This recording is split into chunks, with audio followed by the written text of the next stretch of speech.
டெங்குவும் we have to be very careful. இன்னைக்கெல்லாம் பேப்பரில் பார்த்தீங்கன்னா அபாய எச்சரிக்கைன்னு கொடுத்துருந்தாங்க. ஏன்னா டெங்கு வந்து இன்னைக்கு நம்ம தமிழ்நாட்டில் வந்து இது வந்து எனக்கு தெரிஞ்சு 2006 இருந்து இந்த எபிடமிக் மாறி மாறி வந்துட்டு இருக்குது. ஸோ 2006 ஒரு பெரிய எபிடமிக் டெங்கு வந்தது. 2008 சிக்கன் குனியா ஒரு பெரிய எபிடமிக் வந்தது. 2009 அகெயின் டெங்கு வந்தது. 2011 ரெண்டும் வந்தது. 2013 டெங்கு வந்தது. இப்போ 2014 இப்போ ரெண்டுமே சேர்ந்து டியூஎல்லாம் வந்திருக்கிறதா ரிப்போர்ட்ஸ் வருது. ஸோ இதுலேருந்து என்ன தெரியுதுன்னா இப்போ டெங்குவெல்லாம் வர்றது வந்து எப்பவும் வந்து ஒரே டைப் வந்து வராது. டெங்குல 4 டைப் உண்டு. ஸோ அதில் வந்து இப்போ எனக்கு தெரிஞ்சு நாங்கள் ஃபஸ்ட்டு 1992 இன்வெஸ்டிகேட் பண்ணுறப்போ the type which was prevalent in Tamil Nadu வந்து it was type 3 தான் ரொம்ப நாளாக இருந்தது. அதுக்கப்புறம் கொஞ்ச நாள் கழிச்சு நீங்கள் பார்த்தீங்கன்னா டெல்லியில் தான் டைப் 4 இருந்தது. ஸோ கொஞ்ச நாள் கழிச்சு பார்த்தீங்கன்னா தமிழ்நாட்டிலையும் 4 டைப் வந்தது. லாஸ்ட் 2008 எபிடமிக்கில் பார்த்தீங்கன்னா டெங்கு டைப் 2 இருந்தது. ஸோ இதுலேருந்து கிளியராக தெரியுது இந்த டைப் வந்து வேரி ஆகி வருது. ஏன்னா டெங்குல ஏன்னா டெங்குலையும் இதே மாதிரி தான் ரத்தம் கசிகிற தன்மை வந்து ரொம்ப ஜாஸ்தி இருக்கும். இதில் வந்து ஃபர்ஸ்ட் அட்டாக் டெங்கு வந்துன்னா ஒன்றுமே செய்யாது. It will be just like a fever and goes up. Second attack உங்களுக்கு வரப்போ முதல் அட்டாக்ல 3வது டைப்பும் ரெண்டாவது அட்டாக்ல 2வது டைப்பும் அஃபெக்ட் ஆகி 2வது ஒரு தடவை டெங்கு வந்ததுன்னா கண்டிப்பா வந்து டெங்கு ஹெமரேஜிக் ஃபீவரா தான் அது வரும். ஸோ அதில் தான் வந்து இந்த இரத்த நாளங்கள் அஃபெக்ட் ஆகி நிறைய வரும். ஒருவேளை 3வது இன்னொன்று வந்துச்சு வச்சுக்கோங்க, டெங்கு 3 டைப், அது இன்னொரு டைப் வந்துச்சுன்னு வச்சுக்கோங்க, you will be definitely having a shock syndrome. டைரக்டாக you will go into the shock syndrome. தயவு செஞ்சு எல்லாரும் வீட்டில் கொசு வலையே விரிச்சிருங்க. அவ்வளோதான் நான் சிம்பிளாக சொல்லுவேன். கொசு is the only organism which is transmitting dengue. ஏன்னா நீங்கள் என்னதான் ஆல் அவுட்டை வைங்க, இன் அவுட்டை வைங்க, எந்த அவுட்டை வச்சாலும் அது வெளியே போகிறது இல்லை. ஒன்லி திங் உங்களை ப்ரொடெக்ட் பண்ணுறது வீடு ஃபுல்லாக நெட்டு அடிச்சிருங்க. அனதர் திங் நைட்டு படுக்கிறப்ப சேஃபாக எல்லாரும் வலையை விரிச்சு படுங்க. அது ஒன்று தான் கொசுக்கடியிலேருந்து உங்களை இது பண்ண முடியும். ஸோ இது வந்து இடையில ஒரு ஸ்டெப்னி மாதிரி சொல்லியிருக்கேன். பட் அதர்வைஸ் நம்ம எபோலா வைரஸ் வந்து this will be also having a haemorrhagic manifestation in the patients. So இது வந்து it is a pathology how it affects the different cells. மெயினாக நான் சொன்ன மாதிரி macrophages 2 different type of factors. ஒன்று வந்து ஒரு chemical mediators will be liberated, இன்னொன்று tissue factor will be affected. அதில் தான் coagulation failure, mainly the vessels are getting affected. Various the cytokines கீமோகைன்ஸ் liberate ஆகிற நேரம் தான் அந்த இனிஷியல் ஸ்டேஜில் ஃபீவர், இன்ஃப்ளமேஷன் இதெல்லாம் வருது. So இது வந்து it will activate the death receptors which will be ultimately affecting the bystander lymphocytes. Lymphocyte is another body cell and that cells will be producing the apoptosis manifestations so that the cells will be lysed. So the மாதிரி தான் bloodல உள்ள cells எல்லாம் வந்து destroy ஆகும். So white blood cells commonly the WBCs are getting destroyed. இதே மாதிரி dendritic cell mainly nervous tissue. So இதுலயும் வந்து the co-stimulation process will be dysregulated. Where a pathway that process will be stimulated so that again the bystander lymphocytes will be affected, causing the lysis of the cells. So இது வந்து pathology of the Ebola virus. So இதில் வந்து மெயினாக fever, inflammation வந்து ஒரு common symptom இருக்கும். That is mainly due to the liberation of the cytokine. அதே மாதிரி இந்த செல் வந்து டிஸ்ட்ராய் ஆகிறப்போ சைட்டோபேத்திக் இஃபெக்ட்னு சொல்கிறப்போ செல்லில் வந்து பெத்தாலஜிக்கல் இஃபெக்ட் வரும். இதில் வந்து வாஸ்குலர் இன்டெகிரிட்டி வந்து டோட்டலாக லூஸ் பண்ணணும். ஸோ இந்த வாஸ்குலர் இன்டெகிரிட்டி போகிறப்போ along with the synthesis of the glycoprotein, the integrins will be reduced, which is otherwise responsible for the cell adhesion. Cell வந்து இது கூட அந்த vessel wall கூட ஒட்டிக்கும். So that will be especially the same procedure will take place in the liver also, causing the liver cell to damage.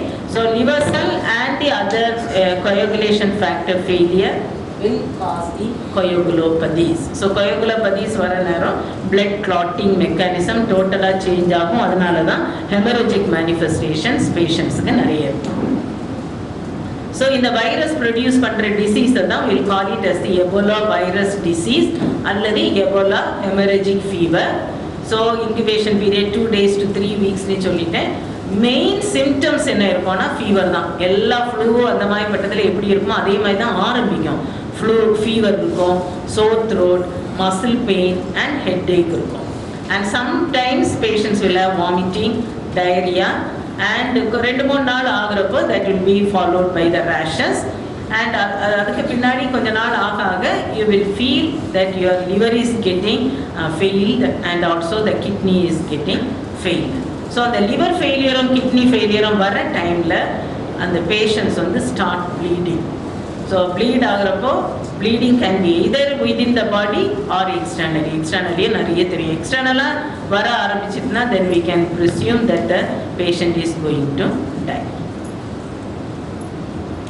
So the condition வந்து இன்னும் ரொம்ப progress ஆயிட்டுன்னு சொன்னா வெளியே mouth, ear, noseலலாம் வரும். அதே மாதிரி increase sensitivity to pain on the skin. Skin தொட்டாலே they will say that it is severely painful. அதே மாதிரி ஜெனிட்டல் ஏரியாவை பார்த்தீங்கன்னா பிறப்புறுப்பு வந்து ரொம்ப வீங்கி போயிருக்கும். கன்ஜங்டிவைட்டிஸ் கண்ணில் வந்து பூளை தள்ளிட்டு கண்ணில் வந்து ரெட்னஸ் இருக்கும். ஆல் ஓவர் பாடி பார்த்தீங்கன்னா ரேஷஸ் இருக்கும். அண்ட் மவுத்தை வந்து ஓப்பன் பண்ணி பார்த்தீங்கன்னா ரூஃப் ஆஃப் த மவுத் வந்து ரெட் கலரில் பிளட் கசிஞ்சு இருக்கும். ஸோ இதெல்லாம் வந்து advance stage of the disease. So these are all the important organs getting involved. Brainல இருந்து ஆரம்பிச்சு pharynx, larynx, lungs, bone, என்னென்ன organs இருக்கோ எல்லா organsலையும் finally this virus will attack. இனி இந்த வைரஸ் எப்படி டிரான்ஸ்மிட் ஆகுதுன்னு பார்த்தீங்கன்னா மெயினாக இன்ஃபெக்டட் அனிமல் முதல் ஆரம்பத்தில் வந்து இன்ஃபெக்டட் அனிமலோட பிளட்ல இருந்து அல்லது அதனோட பாடியில் உள்ள ஃப்ளூயிட்ல இருந்து தான் first transmission will be there. இது வரைக்கும் காற்று மூலமாக பரவுன மாதிரி எந்த ஒரு ரிப்போர்ட்டும் வரல. இனி ஃப்ரூட் பேட்ஸ்ன்னு சொன்னேன், அந்த வவ்வால் தான் இந்த இதை வந்து கேரி பண்ணுற ரிசர்வாயர் ஆஃப் இன்ஃபெக்ஷன். ஒன்ஸ் வந்து ஹியூமன் இன்ஃபெக்ஷன் வந்துச்சுன்னா ஹியூமன்ல இருந்து human it will be transmitting. So அதில் மென்னுக்கு வந்து the virus will be there for nearly 2 months in their semen. அதனால ஈஸியாக through intercourse the virus can be transmitted from men to women. So அந்த மாதிரி தான் human transmission will be taking place. So mainly infected persons உள்ள blood secretionல இருந்து வரும். ரெண்டாவது பார்த்தீங்கன்னா health care workers you have to be very very careful. லேபில் வேலை பார்க்குற lab technicians, doctors, staff nurses who are attending the patients. So அவங்க தான் வெரி காமன்லி. ஸோ நீங்கள் முதல் இந்த இன்சிடென்ட்ஸை பார்த்தீங்கன்னா ஃபஸ்ட்டு இறந்தது ஃபுல்லாக டாக்டர்ஸ் தான். இந்த வியாதியில் வந்து ஆப்பிரிக்கன் கண்ட்ரீஸில் வந்து முதல் ஃபியூ கேசஸ் ரிப்போர்ட் ஆனது டாக்டர்ஸ் இறந்தவங்க. அதுக்கு பின்னாடி பார்த்தீங்கன்னா ஸ்டாஃப் நர்சஸ் ஒரு 15-20 ஸ்டாஃப் நர்சஸ் இறந்து போயிட்டாங்க.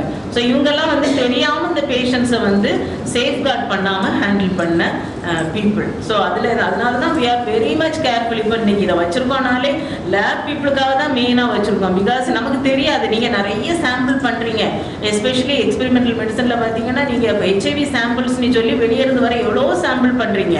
ஸோ அதில் வந்து ஒருவேளை இந்த சாம்பிளில் ஏதாவது இந்த வைரஸ் இருக்கிறதுக்கு வாய்ப்புகள் இருந்ததுன்னா knowingly or without knowingly, so you may also have got a chance to get the disease. அதனால தான் whatever the sample you handle, எந்த blood sample நீங்கள் ஹேண்டில் பண்ணாலும் you have to be very very careful. அதான் that is the main idea of this CME program.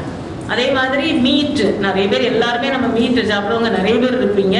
So மீட்டு சாப்பிடுங்க வேண்டாம்னு நான் சொல்லலை. ஏன்னா நிச்சயமாக நம்ம ஆஃப்ரிக்கன்ஸ் மாதிரி சமைக்க மாட்டோம். குக்கரில் போட்டு தான் சமைப்பீங்க. குக்கரில் ஒரு விசில் இது வரைக்கும் வச்சுருப்பீங்க. ஒரு வேளை இன்னையிலேருந்து 4 விசில் வச்சுருங்க போதும். ரைட்? ஸோ அதில் என்னதாவது இருந்தனால இந்த 4வது விசில்லையாவது எல்லாம் சாகிறதுக்கு வாய்ப்பு இருக்குது. ஸோ நல்லா சமைங்க. ஸோ சிக்கன் மட்டன் சாப்பிட்றவங்க வந்து இது சில எனக்கு தெரியும், சிலவங்க வந்து மான் கறியெல்லாம் நல்லா சாப்பிடுவாங்க. ஸோ எவ்ரி ஃபங்க்ஷன் வந்தாலும் இது இன்னைக்கெல்லாம் ஏதோ ஃபங்க்ஷன் நினைக்கிறேன். ஸோ ஏதாவது இந்த நாட்கள்லாம் இந்த மான் கறி, புறா கறி, அந்த கறி, இந்த கறி எல்லாம் நம்ம சாப்பிடுவோம். அதெல்லாம் வேண்டானேலாம் நான் சொல்றேன். எது வேணாலும் சாப்பிடுங்க, பட் நல்லா சமைச்சு எவ்வளோ சாஃப்ட் ஆக்க முடியுமோ அவ்வளோ சாஃப்ட் ஆக்கி அதுக்கு பின்னாடி சாப்பிடுங்க. And contact with the body fluids of an infected person who has passed away. So செத்து போனவங்களுக்கு பாடியிலேருந்து வரக்கூடிய செக்ரீஷன்ஸில் இந்த வைரஸ் நிறைய இருக்கும். அதனால் நீங்கள் இது ஏதோ சஸ்பெக்டட் டெத் இருக்குன்னு சொன்னால் கூடிய வரைக்கும் பாடி பக்கத்தில் போய் பாடியை தொடாமல் இருக்கிறதுக்கு பார்த்துக்கோங்க. So who is most likely to get infected, யாருக்கு வரும்னு சொல்லி பார்த்தீங்கன்னா மைக்ரேட்டரி பாப்புலேஷன். ஆப்பிரிக்கன் கண்ட்ரீஸில் இருந்து இங்கே வர மக்களுக்கு ரொம்ப சாதகங்கள் இருக்குது, அவங்களுக்கு வரக்கு வாய்ப்பு இருக்குது. ரெண்டாவது வந்து it is a hospital acquired infection. ஹாஸ்பிட்டலில் வேலை பார்க்குறவங்களுக்கு, ஏன்னா நமக்கு தெரியாது இருக்குதா இல்லையான்னு சொல்லி. So it is அக்வரிங் as a hospital acquired infection. So mainly hospital staff and the laboratory staff. அதை விட நீங்கள் பார்த்தீங்கன்னா diabetics, immuno compromise patients with kidney liver failure, HIV. So இவங்களுக்கெல்லாம் என்ன இருக்கும்னா இம்யூன் சிஸ்டம் வந்து ரொம்ப லோயர்டாக இருக்கும். அதுதான் ரீசன், வேற ஒன்றும் கிடையாது. ஒரு டயபெட்டிக் எடுத்தீங்கன்னா அவங்களோட இம்யூனிட்டி ரொம்ப லோயர்டாக இருக்கும். ஸோ எந்த இன்ஃபெக்ஷன் இருந்தாலும் என்ன செய்யும், உடனே அவங்கள பிடிச்சிக்கும். ஸோ இது வந்து அதுக்குள்ள இது எனி வைரல் இன்ஃபெக்ஷன். ஸோ இந்த பீப்புள் எல்லாம் காமனாக அட்டாக் பண்ணுறது. ஸோ இப்படிப்பட்ட பீப்புளுக்கு இந்த வைரஸ் வந்துன்னா அவங்கள காப்பாற்றுறது கொஞ்சம் கஷ்டம். அதனால நம்ம என்ன செஞ்சுக்கணும், we have to safeguard ourselves, வராமல் நம்மளை பாதுகாக்கணும். ஸோ இதை டயக்னோஸ் பண்ணுறதுக்கு நிறைய டெஸ்ட் இருக்குது. ஸோ ஆக்சுவலாக இந்த வைரஸை வந்து ரிஸ்க் குரூப் 4 வைரஸ்ன்னு சொல்லுவோம். 1, 2, 3, 4ன்னு இருக்குது. அதை கிளாஸிஃபை பண்ணுவோம் நாங்கள் வைரஸில். ஸோ வைரஸ் 4 வந்து சில ஆர்கானிசம் தான் சொல்லுவோம். ஸோ அந்த வைரஸ் 4 வந்து நம்ம சாதாரணமாக உங்கள் லேபில் டேபிளில் வச்செல்லாம் அதை டெஸ்ட் பண்ண முடியாது கிடையாது, கூடாது. அதுக்குன்னு சொல்லி தனியாக வந்து சேஃப்டி கேபினட் உண்டு. அந்த சேஃப்டி கேபினட்டுக்குள்ள உங்கள் தலையோ அல்லது நீங்களோ உள்ளே போக முடியாது. ஒன்லி உங்கள் 2 கை மட்டும்தான் உள்ளே போகும், மற்ற எல்லாமே வந்து கவர் ஆகி இருக்கும். அதே மாதிரி அது உள்ள வந்து there will be certain filters which will be going on moving inside that safety cabinet. அதில் வந்து மேலே இருந்து வருகிற நீங்கள் உள்ளே வச்சு பண்ணுற அந்த பிளட்டோ எதுக்கு மேலேயோ இருந்து வரக்கூடிய அந்த வைரஸ்லேருந்து வரக்கூடிய anything will be absorbed through the filter and that will be thrown off. So அவ்வளோ செக்யூராக இருக்கும். அதனால் அது வந்து பேக்கில் உங்கள் ஃபேஸ்லேயும் அடிக்க முடியாது. And that will be totally being moved inside and it will be sent out. So அதனால் அப்படிப்பட்ட சேஃப் கார்ட் பண்ணக்கூடிய சேஃப்டி கேபினட் நம்பர் 4ல் வச்சு தான் நம்ம என்ன பண்ண முடியும், இந்த ப்ராசஸிங்கை பண்ண முடியும். அதனால தான் நம்ம வந்து we are not in a position to take up the investigation in our lab. ஏன்னா this is a risk group 4 virus. So இதுக்கு வந்து நீங்கள் ஸ்பெசிமென் எடுக்கணும்னா கூட you have to be very careful. So நீங்கள் கையில் வந்து க்ளவுஸ் போட்டு மாஸ்க் போட்டு அந்த ஸ்பெசிமெனை எடுக்கிறப்ப கூட you have to be very very careful. And நீங்கள் எடுத்துட்டீங்க 2 வகையான ஸ்பெசிமென் நம்ம எடுக்கலாம். One will call it as the antemortem specimen, அதாவது உயிரோடு இருக்கிறப்ப நம்ம எடுக்கிற ஸ்பெசிமென் பிளட் எடுக்கலாம். ஸோ அல்லது சீரம், பிளட்லேயே வந்து 2 டிஃப்ரெண்ட் டைப்பு, சீரம் சாம்பிள் எடுக்கலாம், பிளாஸ்மா எடுக்கலாம். ஸோ இது வந்து total quantity needed for the testing வந்து 4 ml மினிமம் எடுக்கணும்.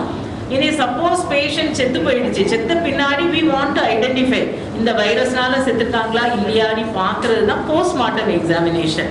ஸோ இந்த மாதிரி போஸ்ட்மார்ட்டம் டைமில் நம்ம வந்து இது எந்த சாம்பிள் எடுத்து பார்க்கணும்னு பார்த்தீங்கன்னா mainly tissue sample. So tissue sample வந்து பேஷண்டோட liver, spleen, bone marrow, kidney, lung and brain, அந்த உள்ள ஆர்கன்ஸ்லேருந்து சின்ன டிஷ்யூ எடுத்து அந்த டிஷ்யூவில் இருக்கான்னு சொல்லி பார்க்கலாம். So the lab people have to be very very careful when you are collecting the blood sample as well as the tissue sample.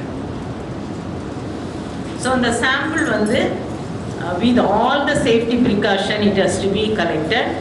இன்னொரு important thing நீங்கள் sample collect பண்ணுறப்போ you have to get the history in the proforma. So proforma is very important.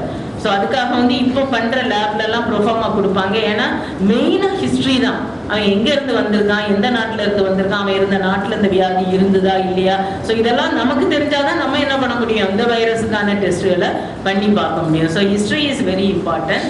அதே மாதிரி நீங்கள் sample collect பண்ணி இன்னொரு இடத்துக்கு அனுப்புறீங்கன்னு வச்சுக்கோங்க, டெஸ்ட் பண்ணுற இடத்துக்கு அனுப்புகிறப்போ we have to be very careful when you are dispatching the sample. ஏன்னா நீங்கள் எடுக்கிற நேரம் பொதுவாக நம்ம கேர்ஃபுல்லாக தான் எடுப்போம். சில நேரங்களில் என்ன ஆகும், நீங்கள் எடுக்கிற கண்டெய்னருக்கு வெளியே கூட அந்த பிளட் சாம்பிள் ஒட்டிகிட்டு இருக்கிறதுக்கு வாய்ப்பு இருக்குது. ஸோ அதனால் நீங்கள் எப்போவுமே அனுப்புறதுக்கு முன்னாடி அந்த கண்டெய்னரை வெளியே நல்லா சுத்தப்படுத்தணும். So wire disinfectant either Lysol வச்சுக்கோங்க, 5% லைசால் அல்லது 1 in 100 டைல்யூஷன் ஆஃப் ப்ளீச் வச்சு you have to disinfect outside of the container. அதுக்கப்புறம் நீங்கள் அனுப்பணும். ஸோ எப்போ இந்த சாம்பிள் கலெக்ட் பண்ணி அனுப்புனாலும் அந்த கண்டெய்னருக்கு மேலே பெருசாக எழுதி அனுப்புங்க, சஸ்பெக்ட் எபோலா. ஏன்னா யாரோ வழியில் பார்க்குறவங்க அந்த கண்டெய்னரை பார்த்த உடனே ஒதுங்கிடணும். அவங்க அதை போய் என்னமோ இருக்குது உள்ளன்னு சொல்லிட்டு எடுத்து திறந்துடக்கூடாது, ஏதோ காயின் என்னமோ போட்டு வச்சிருக்காங்க போலன்ட்டு எடுத்துடக்கூடாது. ஸோ பெருசாக கொட்டையாக சஸ்பெக்ட் எபோலான்னு எழுதிட்டீங்கன்னு வச்சுக்கோங்க, ஒரு ரூபாய் பக்கத்தில் வர மாட்டோம். ரைட்?